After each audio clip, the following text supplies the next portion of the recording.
Como persona del Departamento de Ciencias Sociales, nos sentimos involucrados en estas luchas del movimiento indígena, porque son las luchas de todos nosotros también. Nosotros todos, ¿sí?, estamos siendo aplastados por una lógica que cada vez se torna más egoísta, que es la lógica del capital. Así que he preparado un pequeño texto a manera introductoria para luego dar la palabra a los compañeros de la mesa. El trabajo dentro del modo de producción capitalista está ligado al vacío, a la soledad, al miedo, a la agresividad, porque hay una pérdida de contacto en términos de amistad que implica un lenguaje cotidiano desafectado, determinado por una lógica instrumental, calculadora, egoísta, es decir, carente de sentido poético, armónico, sagrado y vital. Para salvar la vida, es necesario que miremos las huellas de las otras culturas que han quedado encubiertas tras las máscaras de la civilización que impone Occidente. Es imprescindible construir nuevos sentidos desde la memoria de los olvidados que nos permitan reconstruir el mundo ubicando a los seres humanos junto a la tierra y no sobre ella. La sabiduría de los indígenas, por ejemplo, permite construir una nueva relación que tiene como principio la recuperación de la dimensión de lo sagrado.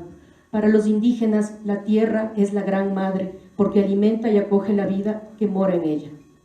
La recuperación de la dimensión de lo sagrado conlleva una práctica dialógica que permite descongelar los distintos mundos de vida que están atravesados por la lógica alienante del capital. La irrupción de la experiencia de lo sagrado cobija una relación cara a cara entre la tierra y las personas. Esta relación cara a cara está ligada a la configuración de un tipo de trabajo vinculado a la colaboración que el ser humano da a la tierra para que ella siga generando vida. De este modo, el trabajo es una actividad comunitaria que tiene como objetivo producir un buen vivir y no la ganancia. Para los indígenas, la tierra es el sustento material, pero también es belleza. Así, ella es la prolongación de la vida y de la cultura. La tierra es la morada donde se asienta la esperanza de religación entre todos los que habitamos con el objetivo de construir un destino común. Por eso la tierra en las culturas campesinas es más que un recurso, es la memoria que construye relaciones tanto tecnológicas como prácticas ligadas a la ternura y al amor, que proclaman el diálogo como posibilidad de intercambio por medio de la configuración de una conciencia hospitalaria, que invita a la responsabilidad, al respeto y al cuidado de la vida. De este modo se abre la posibilidad de construir sentidos horizontales, recíprocos, capaz de resistir al despotismo del poder.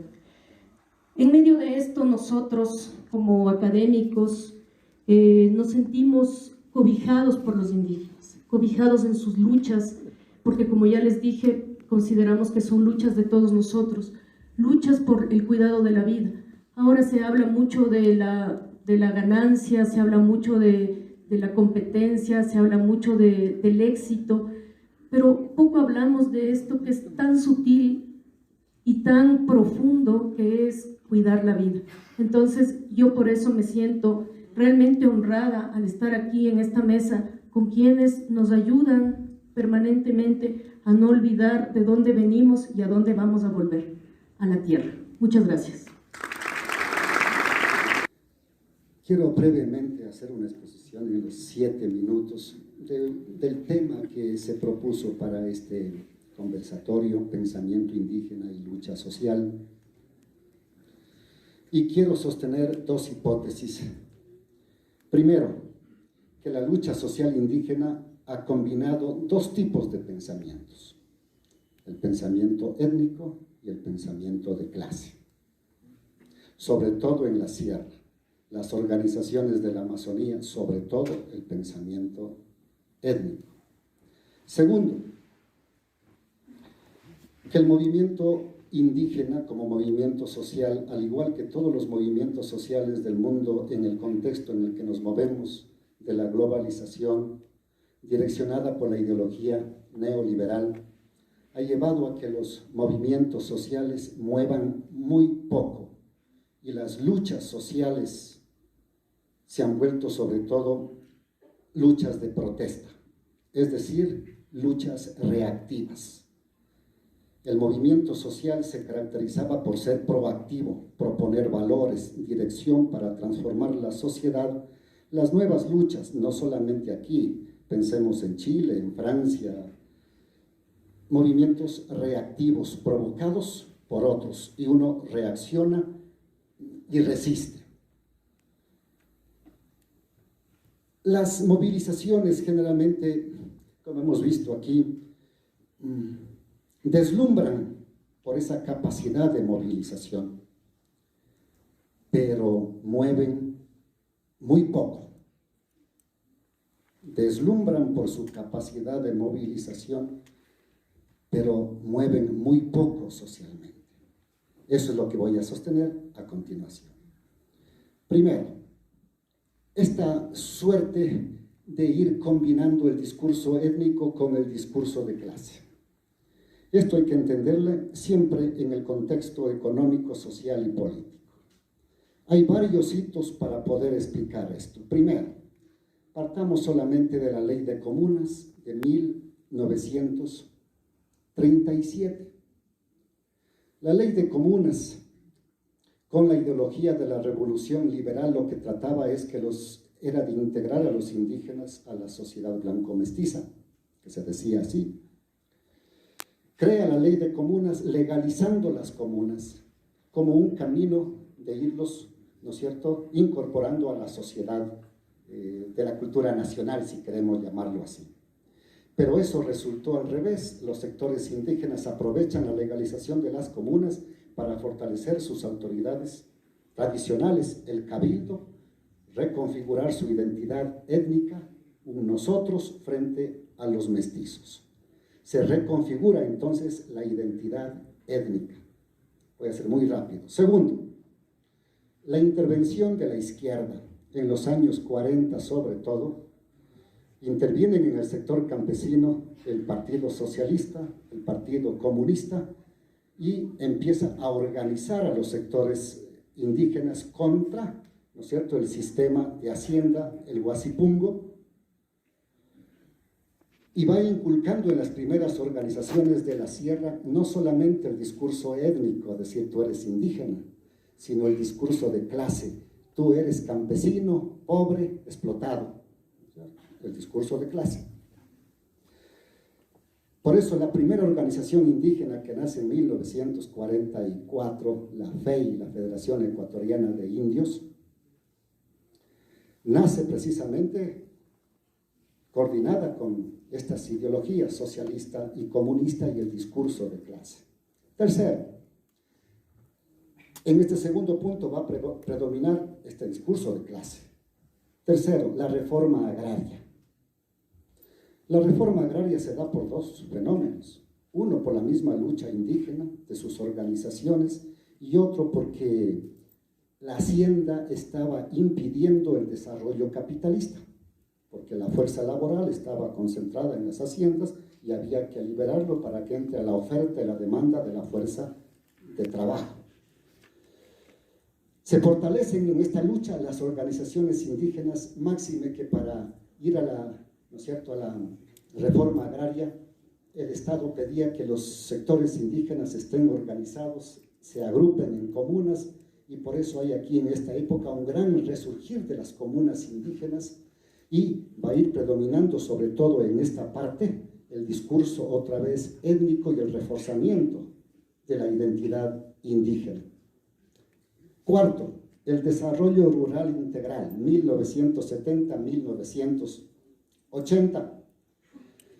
Después de la reforma agraria, se empieza a pedir al Estado mayor participación en el desarrollo, educación, salud, escuelas, caminos, y empieza todo este proceso de intervención para el desarrollo liderado por el Ministerio de Agricultura y Ganadería, FODERUMA, el Ministerio de Bienestar Social, como se llamaba en ese tiempo, la Iglesia, las ONGs.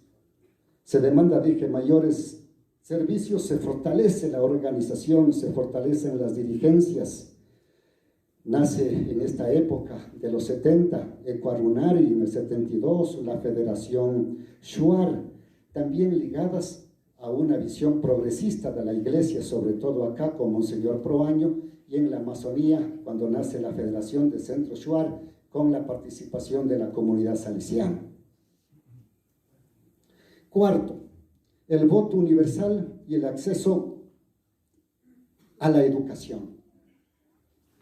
Esta es otra oportunidad donde el sector indígena logra reactivarse, ¿no es cierto? Primero, por la participación política, como dije, el voto universal, antes estaba vedado para el sector indígena, y la educación intercultural bilingüe como una demanda igualmente de tipo étnico para fortalecer la cultura y la identidad indígena. Voy a 2 minutos. 1990 es el levantamiento con un discurso sobre todo étnico. Creo que es el gran levantamiento indígena con su discurso de tipo étnico. Luego de este gran levantamiento sufre, y paso al segundo punto, ¿no es cierto?, una mutación del movimiento indígena, de movimiento social a movimiento más político que social. Me salto toda esa década, 1990, 2000, por el tiempo digo, para llegar a lo que está sucediendo hoy. Según Alan Turing, este teórico de los movimientos sociales, nos dice que los movimientos en el mundo están dividiendo no más en movimientos sociales con grandes valores democratizadores de participación, de afianzamiento de la democracia, y están deviniendo en organizaciones o en movilizaciones de protesta. Las organizaciones de protesta tienen algunas características. Primero, son movilizaciones reactivas, dije, ¿no es cierto? Reactivas. La iniciativa lo va a seguir teniendo el mercado. Segundo, son bastante improvisadas. Se resiste a la iniciativa del mercado a través del Estado. Lo que quiero decir es que ubiquémonos aquí, que hemos luchado contra el neoliberalismo, el Fondo Monetario Internacional, que nos vienen trayendo el neoliberalismo, pero la lógica no funciona así. Estamos ahora en la sociedad de mercado, donde los valores del mercado han permeado la conciencia de nosotros, de las instituciones. La política se convierte en mercado político. la educación en mercado educativo, la universidad en mercado, y funcionan como mercado y con la lógica neoliberal. Las universidades, si antes preparaban profesionales para el mercado, ahora funcionan como mercado, y con los valores del mercado, la competencia, la competitividad, competencia entre universidades, todos buscando ver en qué ranking nos encontramos, olvidando que la educación y la sociedad se mueven por otra lógica, no del mercado, sino de la justicia y de la equidad. Termino diciendo que los movimientos de protesta tienen la capacidad de movilizar y de aglutinar fuerzas, pero terminan en las mesas de negociación donde se diluyen las propuestas, y por eso dije, se mueve o mueven muy poco la sociedad. Nosotros vemos al movimiento indígena, pero nosotros debemos cuestionarnos, porque a veces estamos viendo qué hace el sector indígena y qué hacemos el sector mestizo. Ese es el problema grande que tenemos. ¿Acaso los sectores mestizos de la ciudad nos hemos convertido solamente en aguateros de la lucha indígena? Ayudadores de la lucha indígena, pero seguimos en nuestras comodidades recluidos y solamente alentando que luchen los otros. Yo creo que este es uno de los grandes cuestionamientos que debemos hacernos nosotros mismos, que estamos imbuidos por la lógica también del mercado. Muchas gracias. Para romper el protocolo, sabes decir, ¿no? Como son 7 minutos, realmente no va a alcanzar para poder decir todo lo que podamos, pero vamos a reducir a lo que realmente queremos que se sienta y lo que realmente sea semilla. Voy a concentrar en 3 criterios, compañeros y compañeras. Estoy de acuerdo con todo lo que ha dicho nuestro compañero, hermano Eduardo Delgado, ya me olvidé. Cuando usted estaba de rector aquí, ¿no? Vicerrector, no me acuerdo. Yo hice huelga de hambre de 7 días, cuando tenía mis 17 años. Entonces ahí estaba Antonio Vargas y todos los dirigentes.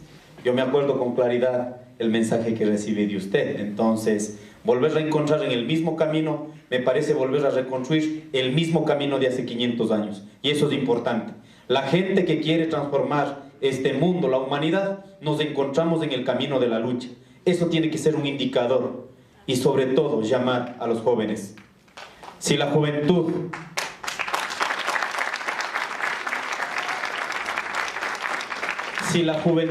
en su corazón, en su firmeza, en su decisión, en su conciencia, no tiene semilla de lucha, podemos caer en lo que dijo Allende.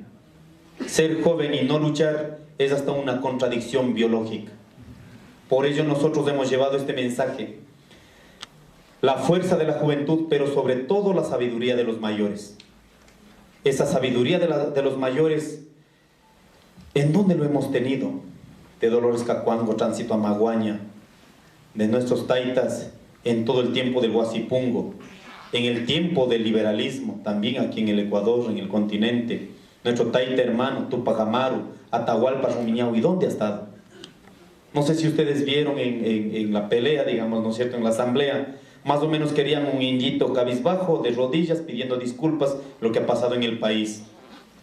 Y lo que en mí, en ese momento, quedó es que esa sabiduría de los mayores que los jóvenes estamos diciendo, mientras estaban dominando desde la colonia, la conquista, la república, estábamos guardando en el corazón. Y en este momento es el despertar de ese corazón. Hay que ponernos firmes, de frente, hablar igual a igual. Y ese hablar de igual a igual no va a llevar esa conducta de querer llevar. De pronto, ahora dicen, no, están hablando mucho porque quieren vengar de los 500 años. No, aquí no queremos la venganza. Lo que queremos, compañeras y compañeros, tiene que quedar claro, mirándonos a los ojos, transformar esta realidad. Y el transformar esta realidad no es la tarea de los indígenas, no es la tarea de los mestizos, de los cholos, de los montubios, de los hermanos afros. Hay que recurrir a la historia para que sea una carga en nuestra conciencia y obligatoriamente hay que transformar esta sociedad de ahora. Da pena lo que ha pasado en el Ecuador y lo que pasa en Bolivia, como los íconos, ¿no es cierto?, referenciales de la transformación latinoamericana en los estados plurinacionales. Ahí vemos hasta dónde es el límite de los estados. O sea, en el Ecuador, 10 años de declarar estado plurinacional, en estos momentos se reencrudece todo lo que realmente somos como sociedad. Racistas, xenofóbicos. Y esa no es una tarea de pelear con uno o con otro, es la tarea de la sociedad.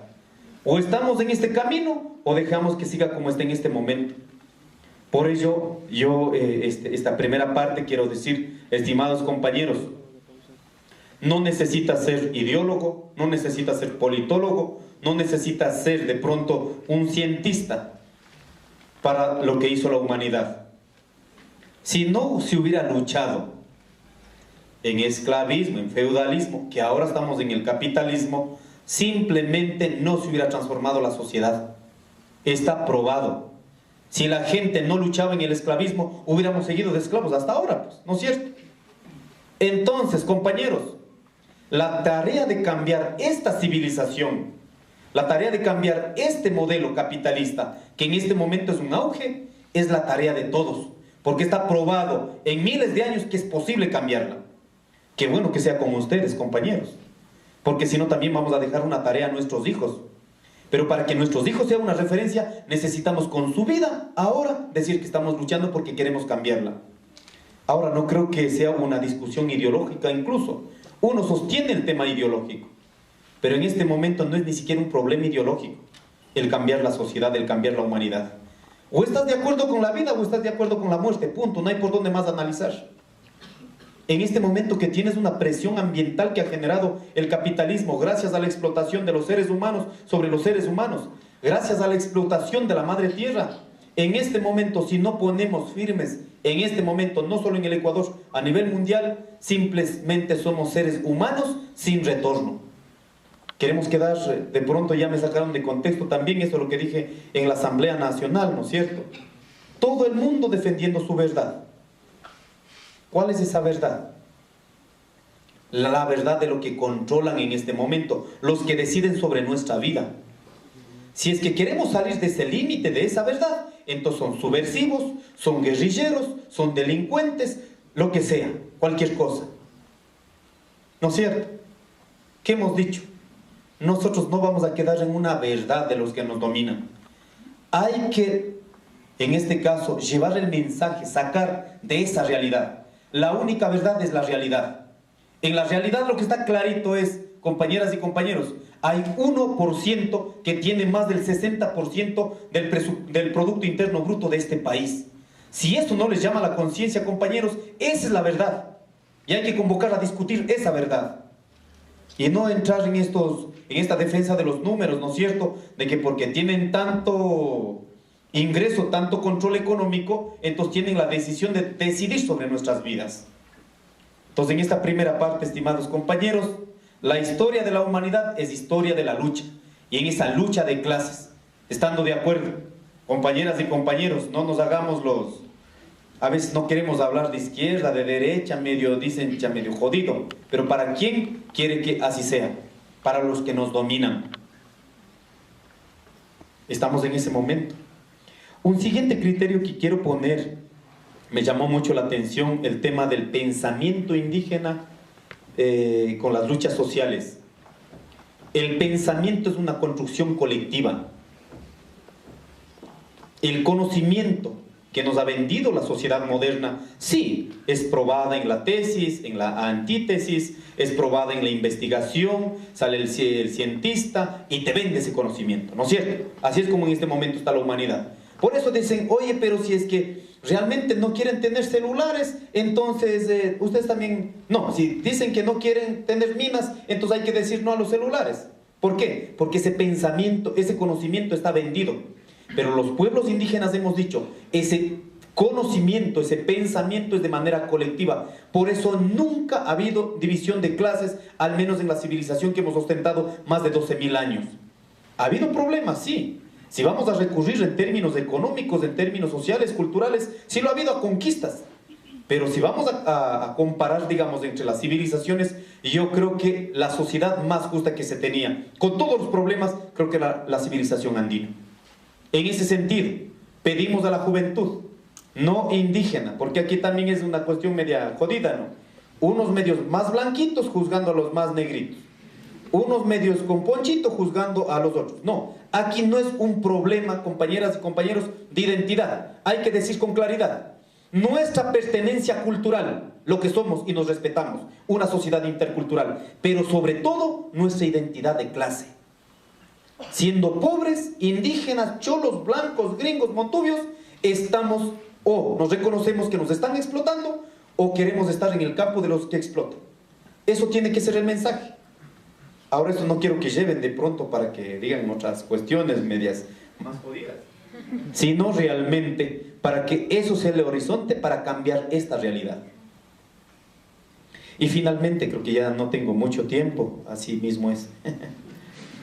¿No es cierto? Finalmente, los estados, si no cuestionan el ser interno de la sociedad, ya vemos los límites de los estados, sean socialistas, progresistas, sean lo que sea. ¿Ya? Por ello yo he sostenido, para las transformaciones sociales, transformaciones humanas, no podemos quedar en el límite de los estados. Aquí en el Ecuador ya vimos lo que pasó. En Bolivia ya estamos viendo lo que pasó. Hay que dar el poder al pueblo. Si en un momento dado los estados no avanzan, pero los pueblos avanzan. Por eso es importante, compañeras y compañeros, nuestro cuestionamiento, que en este momento medio se vuelve jodido también, unir con quién. Porque a veces, teniendo una postura de izquierda, hemos criminalizado estos sectores. ¿No es cierto? Criminalizando, dañando en este caso a los que han sostenido la lucha social de transformación en este país, hemos garantizado para que grandes grupos económicos, en nombre de ser de izquierda, en nombre de ser socialista, hayan concentrado tanta cantidad de plata. Entonces, hay que cuestionar el pensamiento indígena, las transformaciones sociales, la lucha social tiene que ser el horizonte transformar esta sociedad. Y por ello pido, estimados estudiantes, para que realmente se transformen estas sociedades, y eso hay que trasladar, como dije, ¿no es cierto?, a nuestros hijos. Yo quiero en esta parte final agradecer, reconocer, compañeros, aquí la Universidad Salesiana, la Universidad Católica, la Universidad Central del Ecuador, Casa de la Cultura, la Universidad Andina, donde fueron el resguardo para la paz frente a estos semejantes niveles de violencia, que después pusieron diciendo que eran centros de abastecimiento. ¿Se imaginan lo que es? O sea que más o menos los rectores habían autorizado para que hagamos aquí fábrica de monotovos.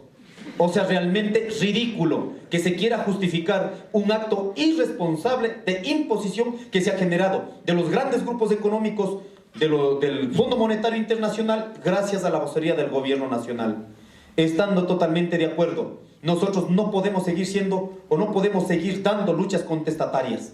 Si queremos pasar ese límite de las luchas contestatarias, necesitamos, estimados compañeras y compañeros, hacer un proyecto de transformación entre todas y todas. No puede estar sobre la espalda del movimiento indígena o de los que salen a la lucha, no puede estar la responsabilidad del pueblo, sino de todos los que queremos transformar este país. Muchas gracias, estimados compañeros.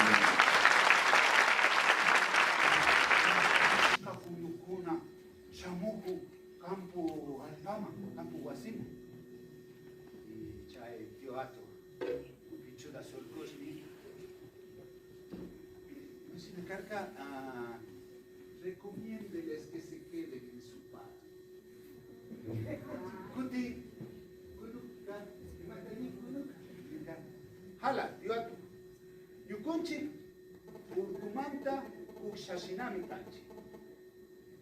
Chay, uxashina, tukuy mamapachata, katachisho. Yakshkan diatu mana entindikashkamanta, kay castellano pinisha. Somos como paja del cerro. Paja del cerro, cumpliremos el mundo.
vida.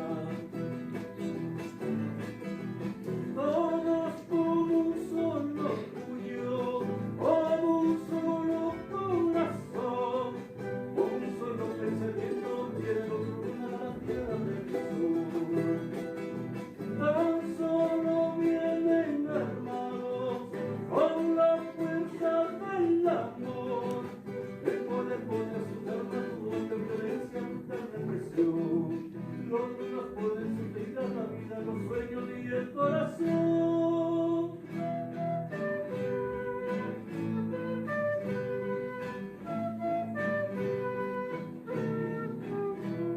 Lloramos por los hermanos que han matado en estos días, su sangre riega semillas para cosechar otra vida. Pero a pesar del dolor, en voz del pueblo se escucha de un minuto de silencio, sin toda una vida de lucha.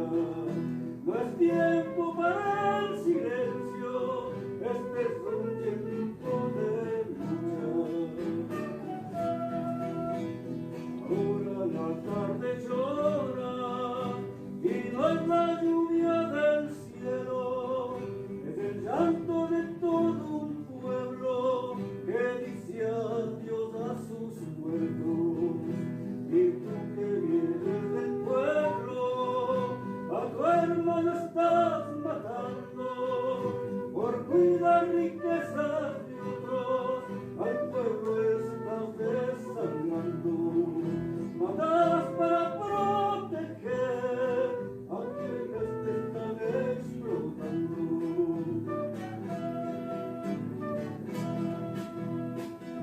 Y muchos sintiendo miedo los salieron de su hogar, y la lucha de los lunas siempre venga a cuestionar. Sabes que pasó en las calles, pues un solo día luchar. Las conquistas que hagamos, las vidas han debido costar, pero eso en la memoria, el poder queremos dar. ¿Cómo es que tanta muerte estremece tu conciencia?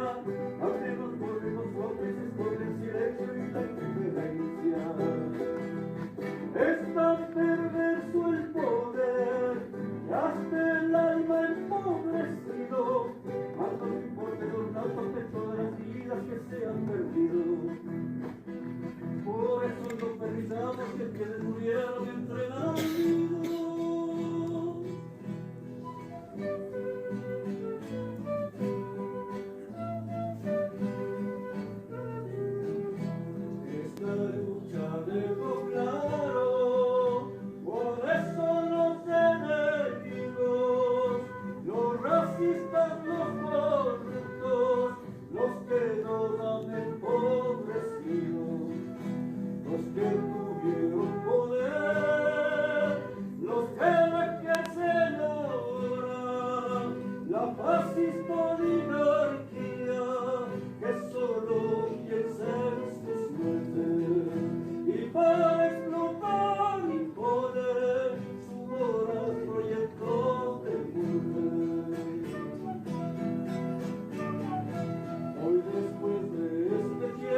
agradecemos de corazón toda esa predisposición y sobre todo esa posición política que ha tenido también la Universidad Politécnica Salesiana con la lucha social, con la lucha de los pueblos y nacionalidades. Voy a hablar sobre todo desde las continuidades, porque creo que la historia se la entiende por espacios que no han sido relacionados los unos con los otros. Y digo esto por un hecho que suscitó en esta semana, que es la quema de nuestra huipala en Bolivia. Y esa quema creo que se la viene profundizando desde 1942. 1942, donde suscita un hecho que vincula lo uno a lo otro. Lo uno, que es la invasión española a los pueblos originarios de América Latina, con lo cual se inaugura el proceso de acumulación originaria del capital. Con eso nosotros podemos entender también ahora el Estado-Nación que se funda hace 200 años atrás, y creo que es momento también de resignificar y repensar también los símbolos patrios que nos están cobijando, que creo que hay un símbolo patrio que lo utiliza tanto la fuerza pública, María Paula Romo, Osvaldo Jazrín, y que lo estamos utilizando también para la reivindicación social. Creo que hay que repensar desde la academia, desde los diferentes sectores, sobre nuestros símbolos patrios que nos cobijan. Como dijo el compañero expositor también aquí anteriormente, somos, según el censo, según el INEC, somos el 7% de la población en el Ecuador. Es decir, que los indígenas no podemos tener la responsabilidad única de cambiar este país. Somos 16 millones de habitantes que debemos, creo, poner en nuestras manos también nuestra predisposición y nuestro corazón de una vida mejor.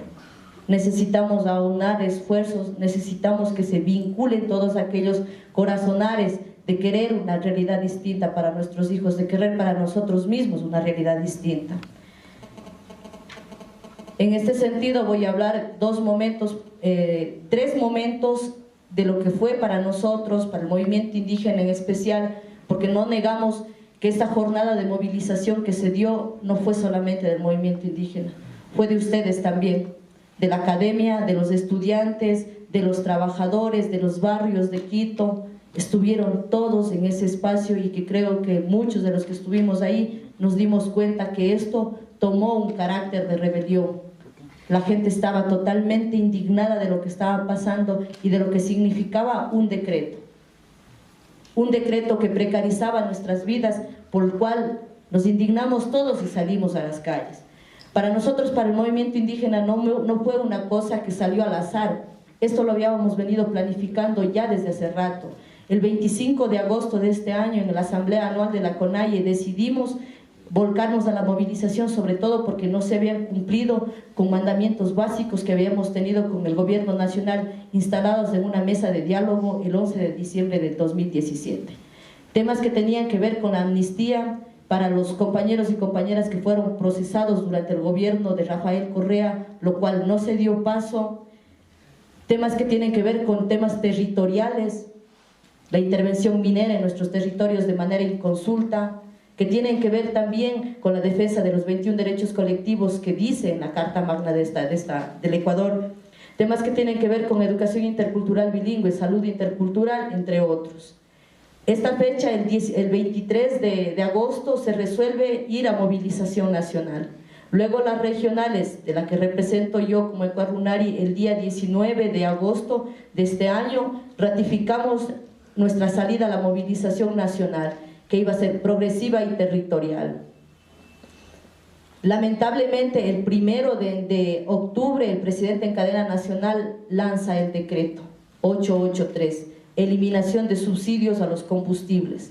¿A quién más afecta que a nosotros que estamos cosechando en nuestros territorios y que tenemos que sacar nuestra producción a la ciudad? ¿A quién más afecta a nosotros que tenemos que pagar día a día pasajes para salir de las comunidades también? Y a ustedes, compañeros y compañeras estudiantes que se movilizan día a día también desde sus casas hacia sus lugares de trabajo o hacia sus universidades. Es esto lo que desata también la furia del movimiento indígena, y los compañeros dicen, no podemos permitir esto. Después del llamado de los transportistas a movilización, el movimiento indígena hace un pronunciamiento y llama. Efectivamente, a nivel nacional hay paralización. Que no se diga que solamente participamos del movimiento indígena, sino que participó la sociedad en general. Estuvieron, excepto Esmeraldas, todas las provincias se paralizaron. Creo que en Esmeraldas también se hubo, pero en menor medida. Se paralizó todas las provincias del Ecuador, se toman 9 gobernaciones, se toman pozos petroleros, se toman instalaciones de agua, pero no nos tomamos por una orden, sino porque la gente está indignada de que el caudal de agua sea destinado para las grandes empresas, que el petróleo mismo, las remesas del petróleo no se queden en el territorio de la Amazonía. Eso hace que la gente se indigne y diga, nosotros producimos, desde nuestros territorios sale, sin embargo no se queda nada en nuestros territorios. Esta paralización se da a nivel nacional. El día, si mal no recuerdo, el día 25 de octubre, llaman a comparecer a María Paula Romo, muestra un mapa del Ecuador en rojo y dice, la producción nacional se paralizó. Claro que se paralizó, porque quienes salimos a manifestar fuimos campesinos y trabajadores, y ahí es donde nosotros nos damos cuenta que quien sostiene la economía de este país y quien mueve la economía de este país no son las grandes empresas, somos los trabajadores, somos los campesinos que estamos cosechando y estamos alimentando a las grandes ciudades de la misma manera que son los trabajadores que están moviendo a las industrias. Entonces ahí creo que hay un gran cuestionamiento que se le puede hacer a esto. Luego, posparo, para que no digan que los sectores populares no tenemos propuestas, sí la tenemos, y la hemos construido junto a 182 sectores que se conformaron en el Parlamento Popular de los pueblos y de los colectivos y organizaciones del país. 182 organizaciones que construyen una propuesta económica y fue entregada al presidente de la República, como también al presidente de la Asamblea Nacional. Una propuesta económica que se opone a la ley Trole 4 que en este momento pretenden sacar. Vienen también procesos de criminalización. Hace 2 días a mí también me llegó una demanda penal. No puede haber un diálogo equilibrado, no puede haber un diálogo sincero mientras los dirigentes sigamos siendo perseguidos. No puede haber un diálogo mientras los compañeros y compañeras que fueron asesinados y que fueron heridos no se haya encontrado un culpable, y que Fiscalía no ha tomado proceso contra él, y que la Asamblea tiene una asamblea virada para los sectores, sobre todo de poder económico. Y nosotros fuimos testigos, porque el día en que nosotros fuimos a la Asamblea Nacional a presentar, a defender la propuesta que habíamos conformado como Parlamento de los Pueblos, se nos recibió en ese espacio, en el Comisión de Régimen Económico se llama, se nos recibió, y ese mismo día salió un video del asesor Vicente Almeida, asambleísta por el Partido Social Cristiano, Alejandro Muñoz se llama el asesor, en donde hacía un llamado a la Policía Nacional a venir a detener a estos delincuentes emplumados que están invadiendo la Asamblea Nacional. Creo que de este espacio sobre todo salen claridades y se evidencian también lo que estamos viviendo como sociedad ecuatoriana.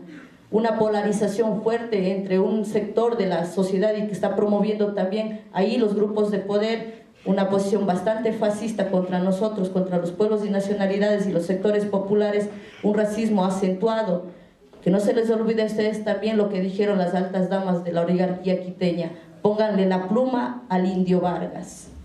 ¿Qué están diciendo? Están promoviendo odio. Están promoviendo odio contra los pueblos y nacionalidades, y no es una cuestión que solamente se está dando en Ecuador, se está dando a nivel de Latinoamérica, nivel generalizado. Siglos de exterminio, ¿para qué? Para que el Partido Social Cristiano, para que la banca ecuatoriana, para que los poderes económicos del Ecuador sigan atacándonos y sigan creyendo que somos de su propiedad, que somos esclavos y que aún seguimos viviendo en Guasipungo. No es así. Creo que aquí hay posiciones firmes de los compañeros dirigentes, del compañero presidente Jaime Vargas, del compañero Leonidas Issa Salazar, y nosotros sí le decimos al asambleísta César Ron que con tanta altanería dijo, vamos, te enseño economía en el cuarto de atrás. Nosotros sí somos humildes y decimos que hay gente que ha cultivado mucho mejor sus habilidades y hay gente que no hemos tenido la posibilidad de cultivar en cierta rama de la sabiduría. Mis respetos para el compañero Leónidas Issa Salazar, y yo condeno esta posición típica de los socialcristianos de querer arreglar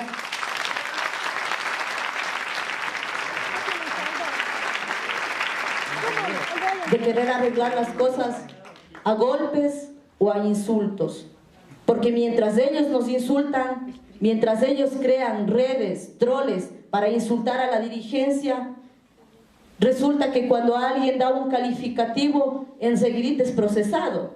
Pero a ellos no les pasa nada, no se abre ningún caso. Fiscalía no tiene abierto ningún proceso contra María Paula Romo, a pesar de que declaró que los cartuchos de bombas lacrimógenas que usaron eran caducadas. Y esperamos que se aclare, y esperamos que Fiscalía de alguna manera tome posición, porque nosotros sí tenemos algo bien claro. El día que nos llamaron al diálogo, el día 13 de octubre que nos llamaron al diálogo, quienes estaban sentados a la mesa del poder ejecutivo, que era el otro con quien dialogábamos, estaba también la fiscal.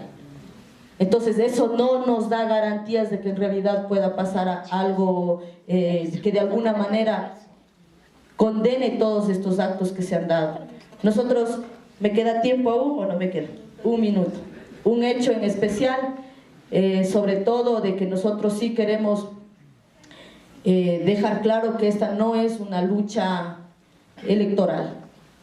Esta es una lucha histórica por justicia social, y en la que estamos todos y todas invitadas a tomar responsabilidad colectiva con esto. Muchísimas gracias.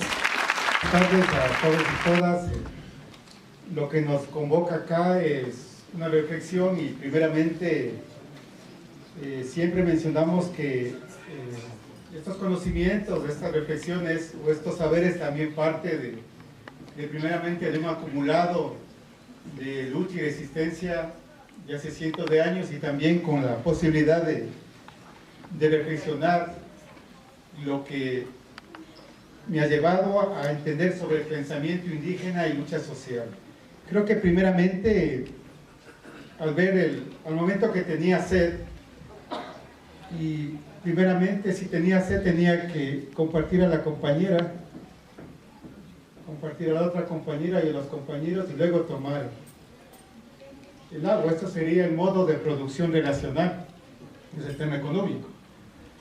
Lo que llamo colación primeramente es de que la lucha social se entiende como el Yanantinku, que es pensamiento y encuentro de diferentes. Es decir, ese encuentro de diferentes entre un modelo y otro modelo, entre un proceso civilizatorio y un proceso de vida. Lo que voy a tratar de descifrar, porque no es fácil descifrar el pensamiento andino amazónico. Y voy a utilizar una categoría que realza el estigma frente a lo indígena. En esta ocasión voy a trabajar la categoría de Runa como una propuesta filosófica, política y práctica. La lucha social primeramente parte de ese encuentro de diferentes. Creo que hay una lucha, un modelo civilizatorio que trata de generar acumulación, que trata de generar elementos que generan tensiones en la vida comunitaria. Recordemos que este Yanantín es par. Todos parimos, es decir, que todos vemos a lo par. Todo, Freddy, agua, plantas, seres humanos, es como se concibe la vida, el pensamiento andino amazónico, a lo par. Pero el Tinku es la oposición y proporcionalidad. Cuando existe una afectación, ha habido ese encuentro en contrarios y diferentes. Es lo que podría llamarse lucha social. El modo recíproco de producción le veo como una reproducción de la vida, una reproducción económica, que es la base del sentido comunitario que tienen los pueblos y nacionalidades. un equilibrio paritario, recordemos el parir, lo par. Esto rompe con el concepto de unidad, el concepto de individualismo, el concepto de espíritu también. Recordemos que la paridad es un elemento cotidiano que todos podemos ver, sujeto a alimentación, ser humano trabajo, sujeto comunidad, sujeto economía, sujeto espiritualidad, sujeto educación, sujeto tierras y territorios, sujeto naturaleza, sujeto derechos. Tienen sus propios pensamientos, pero están juntos. Esta paridad se concibe como el primer orden del pensamiento runa masónico. Es decir, que vemos un pariverso, vemos la posibilidad de lo colectivo y de la familia del aire, que es la posibilidad de no estar en un momento comunidad. El pensamiento colonialista habla de la unidad de espíritu, el pensamiento chuya. Esto es interesante porque creo que nos refleja por estar en esta ciudad. El chuya es el origen de esta confrontación o competencia que existe, porque genera una fracción, reparte, y esto genera un desequilibrio, una desigualdad, explotación, injusticia, desgracia humana, y es posible la guerra. El chuya ecuatoriano quiteño es la idea de un ser único, un creador, una unidad, medida de todas las cosas, que es un universo, y a la vez es su filosofía de esa imparidad. Chuya significa también un vacío, una soledad. Todos y todas conocen cuando nuestra madre nos dice que la colada salió chuya. El chuya quiteño era el ser limpio, el ser despojado, el ser solitario. Ha pensado el proyecto de quiteñidad de la capital de la República. La cosmovisión occidental de este chuya da lugar a un sujeto individual, al fundamentalismo individual y al Estado unitario. Volviendo al tinku y la lucha social, surge el fenómeno de una confrontación que es ideológica, social, política y cultural. Cuando una persona no tiene equilibrio en sus alimentos, se enferma. Ocurre el encuentro entre dos células diferentes y eso produce células cancerígenas. La familia que tiene problemas, cuando existe un desequilibrio, se rompe el núcleo familiar. Sujeto y alimentación, cuando existe desequilibrio, ¿qué sucede? Desnutrición. Cuando existe un desequilibrio entre sujeto y trabajo, existe desempleo. Cuando existe un desequilibrio en sujeto y comunidad, existe desorganización e individualidad.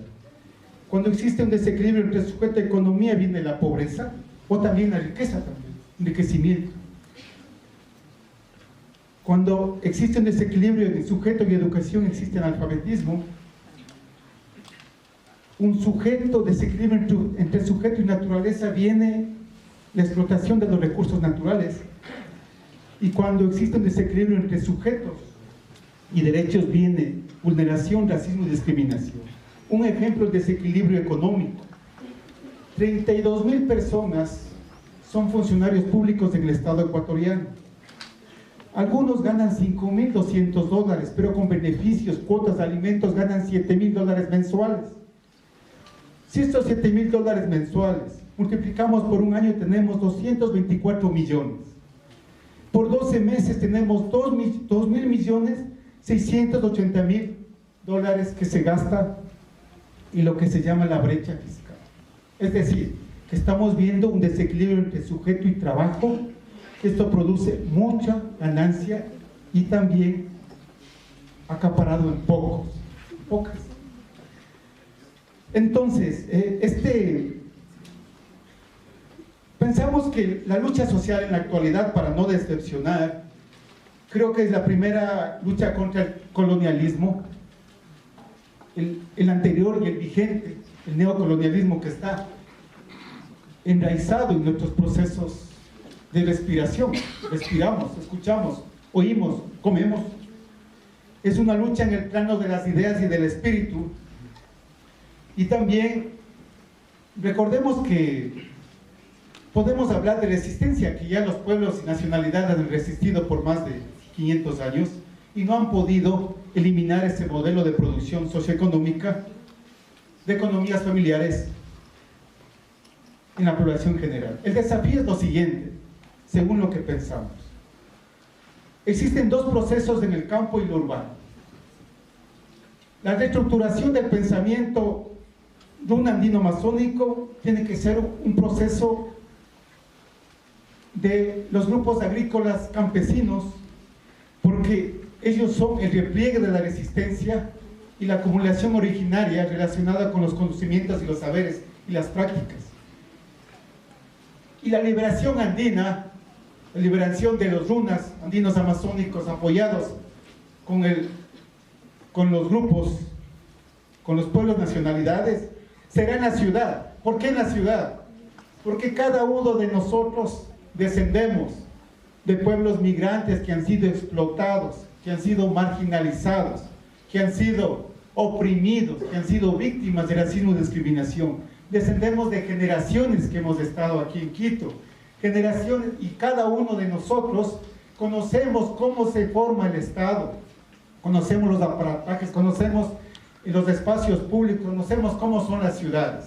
Y la lucha será de estos hijos, de ustedes, de cada uno de ustedes, porque son jóvenes, hombres y mujeres. Esa es la lucha urbana, la social. Porque hemos sido víctimas, cada uno de nosotros, de esos elementos, de ese equilibrio.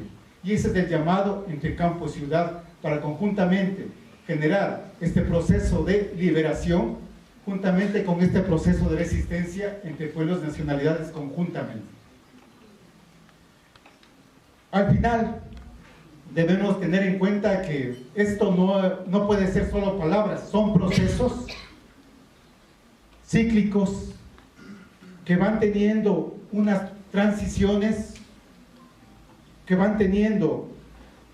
pero al final son contiendas o luchas de proyectos civilizatorios que ponemos en juego cada uno de nosotros, cada una de las comunidades, cada una de las familias.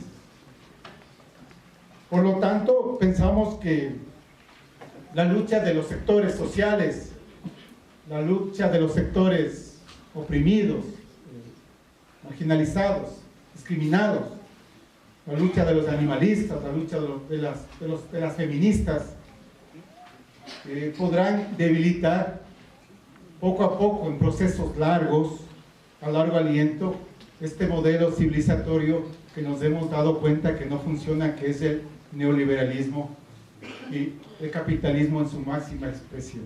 Gracias.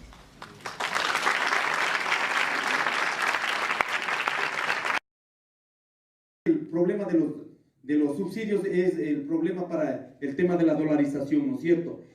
Yo creo que necesitamos realmente un tiempo para discutir. No puede ser que en menos de un mes, ¿no es cierto? Menos de un mes, más de 400 artículos que topan 27 cuerpos legales. Y aquí me he olvidado este tercer punto, que también se permite la flexibilización laboral. Acuérdense, en el 2008 aprobamos el mandato constituyente número 8, donde se prohibió el tema de la tercerización, el tema de la flexibilización laboral, que en este momento está en juego, se está topando. No por un gobierno, sino fue una decisión del pueblo ecuatoriano, estas normas mínimas que se garantizaban. Entonces, en ese sentido, necesitamos hacer este esfuerzo del campo y la ciudad, porque no afectan solo a los agricultores, sino a los trabajadores privados, trabajadores públicos. Segundo tema, me parece importante, en este momento se ha logrado consolidar la famosa teoría de la seguridad. Ahora en el Ecuador, hay que decir fuerte, en el Ecuador es mucho más importante la teoría de la seguridad frente a los derechos humanos. O sea, por el tema de seguridad están dispuestos a matar al que sea. Y eso no puede ser, cuando en este momento hemos demostrado al país y al mundo que fue una reivindicación económica, no fue una pretensión política, peor desestabilizar. Yo totalmente de acuerdo que hubiéramos podido sostener la lucha, pero ustedes vieron los niveles de confrontación, enfrentamiento que había posesionado los grandes medios de comunicación. Por eso también quiero saludar a los medios alternativos comunitarios, que ellos posesionaron la verdad y se logró equilibrar, compañeras y compañeros, y que eso vino de las universidades, de los jóvenes. Es así que en este momento, en este dilema de la teoría de la seguridad frente a los derechos humanos, entonces hay que luchar para que respeten los derechos humanos. Y hay que declarar a nivel mundial, compañeros, está garantizado, en este caso, el derecho a la resistencia, el derecho a la protesta, y no puede ser que ahora se quiera criminalizar. Y así, compañeras y compañeros, yo creo que en este momento, nuevamente reitero, no creo que después de poner 11 nuestros hermanos fallecidos, más de 1000 heridos, más de 200 compañeros heridos de gravedad, 40 compañeros perdidos la vista, están con nombres y apellidos porque dicen que estamos amplificando. En este momento, más de 1000 compañeros con procesos judiciales, compañeros, porque en este momento ya han reactivado todo lo que pasó. Más de 1000 compañeros, ¿no es cierto?, que estaban en la cárcel. Yo creo que ya hemos enfrentado. En este momento, por eso hemos dicho, los dirigentes no tenemos la posibilidad de dar 1 milímetro atrás. Hay que sostener esta lucha y hay que librar por el bien del Ecuador. Por ello hemos hecho todas las gestiones en la Asamblea, hemos denunciado al Fondo Monetario Internacional. Si quieren que genere más caos, más violencia, es porque el gobierno nacional está decidiendo tras del pueblo ecuatoriano, o sea, no está decidiendo con el pueblo ecuatoriano. Por eso invito, compañeras y compañeros, a sostener esta lucha y vamos a ir hasta las últimas consecuencias. Si necesitamos reactivar, lo haremos, compañeras y compañeros, pero esto no puede burlar al pueblo ecuatoriano. Muchas gracias. Tenemos la palabra también que quiere hacer ustedes. Sí, sobre todo compartirles algo que creo que es algo que se construyó dentro de la juventud del movimiento indígena, que para nosotros es un himno y que ojalá también puedan construir la parte urbana, sus himnos, pero queremos compartir esto, que es: y somos los hijos del primer levantamiento, no se construye el presente sin conocer el pasado, la verdadera historia es la que no nos han contado, la verdadera historia es la que no nos han contado. Una vez más para que ustedes también puedan aprenderse este himno nuestro. Y somos los hijos del primer levantamiento, y somos los hijos del primer levantamiento. No se construye el presente sin conocer el pasado. La verdadera historia es la que no nos han contado. La verdadera historia es la que no nos han contado. ¿Y cómo se hace la lucha, compañeros? Haciendo, carajo. Otra vez. ¿Y cómo se hace la lucha, compañeros? Diciendo, carajo. Eso era. Muchas gracias, compañeros y compañeras. Brillante cierre, Lara. Muchísimas gracias a todos los participantes. Gracias, invitados. Shukmaquilla, Shukshunguya, Shukyuyaya.